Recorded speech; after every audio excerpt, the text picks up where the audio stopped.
Un Français dépense en moyenne 2 950 € en frais de santé. Heureusement, en France, on a un système de sécurité sociale efficace. Pour des soins classiques, il reste à la charge du cotisant seulement 30% des frais. Ce système de santé est possible grâce au prélèvement des cotisations sociales. Je vous rappelle que les cotisations sociales sont à salaire indirect, elles appartiennent donc aux salariés. Elles sont collectées par des organismes sociaux afin d'être redistribuées sous forme d'aide sociale. Mais la sécurité sociale s'endette. Pour pallier à ce problème, on a créé la CRDS. CRDS, la contribution pour le remboursement de la dette sociale, est un impôt français créé en 1996 dans le but de résorber l'endettement de la sécurité sociale. Cela n'a apparemment pas fonctionné car en 1996, elle était de 25 milliards d'euros. En 2015, elle atteint les 236 milliards. Comme ce n'est pas suffisant, certains politiques ont des idées. Supprimer la cotisation chômage, supprimer la cotisation maladie, supprimer la cotisation FNAL, supprimer la cotisation CNSA, supprimer la contribution apprentissage et un allègement supplémentaire sur les cotisations. Tout cela a un coût qui pourrait s'élever jusqu'à 64 milliards d'euros. Faisons le test. Si l'on supprime la cotisation maladie, cela créera une augmentation du déficit de la sécurité sociale. Mais le but n'est pas d'augmenter la dette. Donc il y aura certainement une baisse ou une suppression des remboursements. Un calcul rapide pour évaluer la baisse du remboursement.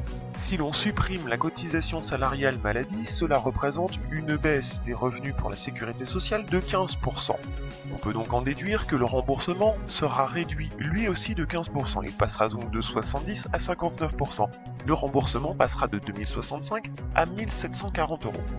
Faisons le test et prenons un exemple concret.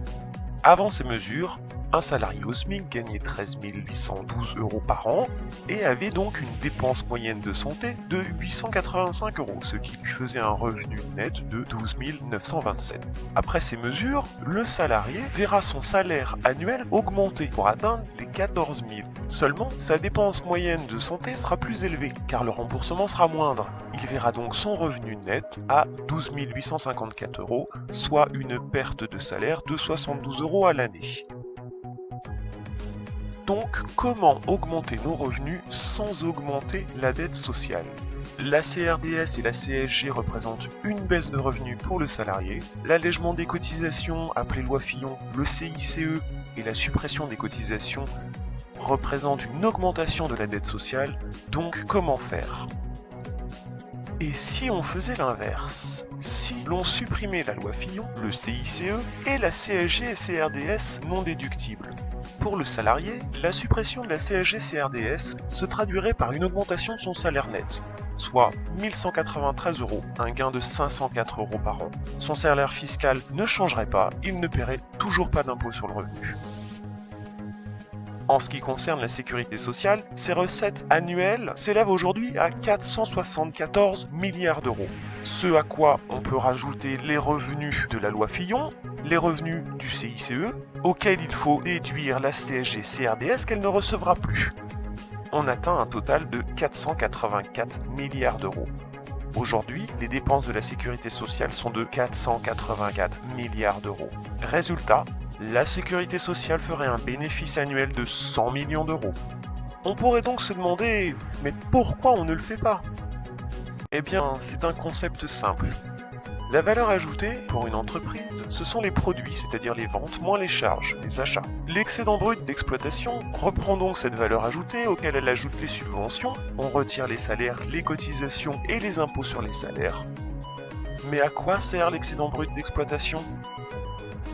C'est à partir de l'excédent brut d'exploitation que l'on retire les dividendes à distribuer aux actionnaires. Les dividendes distribués ont explosé depuis une vingtaine d'années.